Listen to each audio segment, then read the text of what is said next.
Ito yung bahay ng friend ko. Alam mo yun, ang liit ng bahay. Ang laki ng space sa gilid. Ayun, hanggang sa likod pa yan, guys.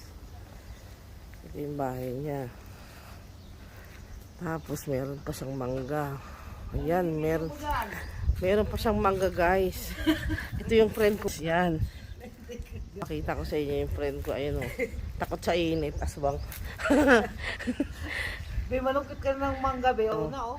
So ngayon guys, mangunguha tayo ng aloe vera. Kaya ako pumunta ng Oman para mangunguha ng aloe vera. Layo pa ng pinagkulan ng aloe vera niyan. Bumiyahe pa ako para lang makuha yung aloe vera. Siyempre kailangan magsuot ng sexy pag kukuha ng aloe vera. Bumili tayo mini. Oy! Mini, mini mo. Ay, mataba to. May! Mataba pala ito. Grabe, matinig.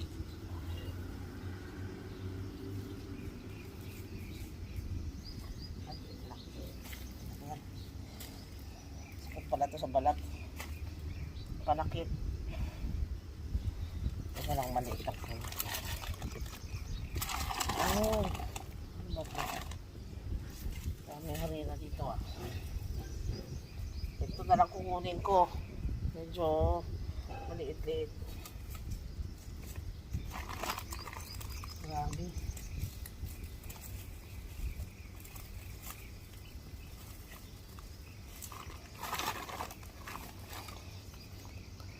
Dito parang dito nakatira.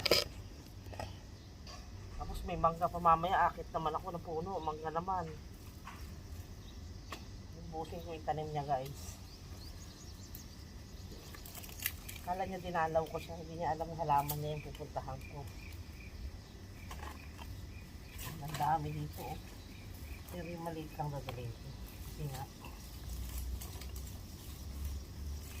ayaw ko naman magdatang malaki. Yan, pwede na yan. Pwede na ito. Putol patuloy eh. Pero pwede na ito.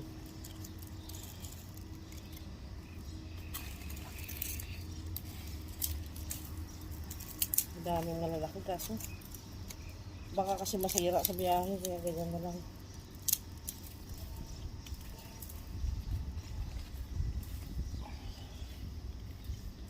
Gawin natin ito.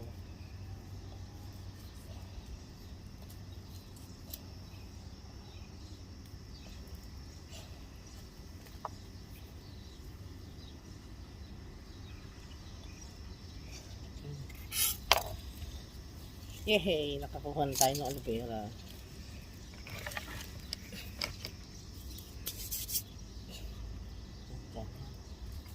Pabalik natin siya dyan. Baka tumubo pa siya. Magpakarami ka dyan, guys. So, balik na tayo sa loob kasi mainit. Sobrang init. Pero bago ang lahat, ako sa inyo dito, ang dami na hulog ng mga mangga. Yan, may TV pa dito. Diyan pala nilalagay ang TV. Yun doon, ang dami. Ang dami mga damo-damo. Ayun. So balik na tayo, mainit talaga dito. Sobrang init dito. So papasok na tayo sa loob. Papasok na tayo ngayon sa loob. Nahulog pa yung aloe vera. Ayan. Pasok na tayo sa loob, guys. Dahil mainit. Medyo may konting hangin naman pero mainit talaga sa labas.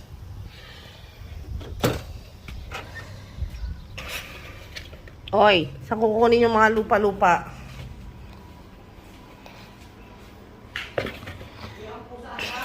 Hindi yan makakalabas. Saan ako kukuha ng lupa? So guys, pumasok na tayo sa loob. Tutol ko kayo. Ayan, may ingay yung tsahin ko. Tutol. Ayan, ito yung bahay ng friend ko. Ang dami niyang hugasan. Ayan yung friend ko. Ayan. Palay ang hip-hip niya guys. Kaya tumutubo yung mga halaman. Dahil sa usok. Tapos ito yung toilet. Diba? Solo mo yung bahay. Mura lang yung rent dito.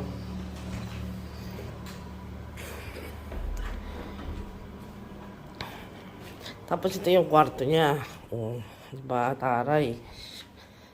Dito hindi talaga kaya pag walang aircon. Tapos dito tayo kukuha ng lupa na ilalagay sa aloe vera. Kasi mainit nga. Kaya mamaya na lang.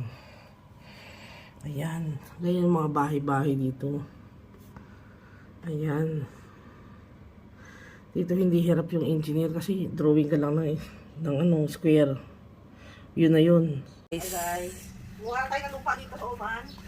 Ang baboy guys, nag-garden siya. Kasi ako lupa sa Pilipinas. Dito na tinong ka na lupa. Kahit kung pato lang guys. Oh, di mataba yan. Maganda yung lupa dyan.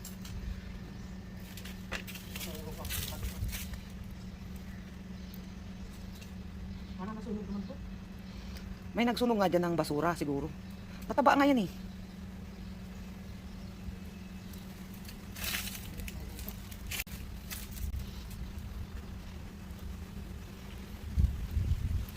Punuin mo. Pero wag masyadong siksikin.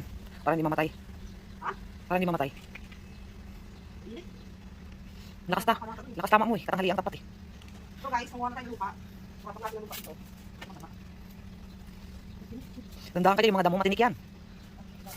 Masakit sa balat yan. May tinik yan. Diyan na lang kasi sa malinis, Bi. Bakit diyan ka pa sa damo?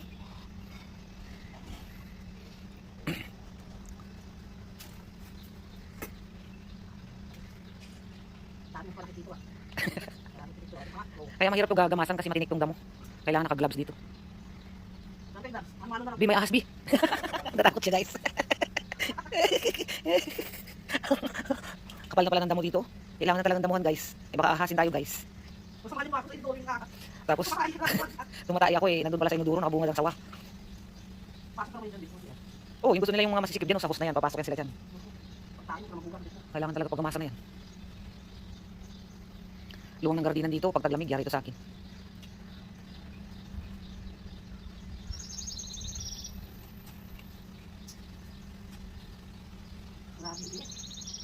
Nalika mo ka na yung ano mo, be. Pukangkang mo dyan.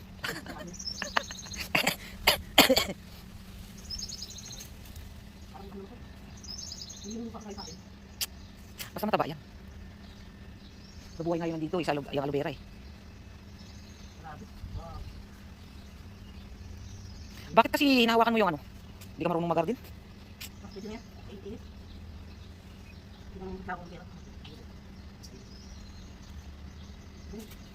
O yung ano niya?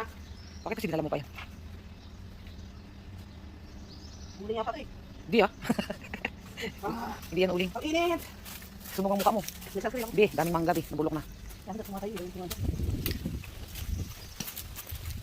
Wait lang. Oh.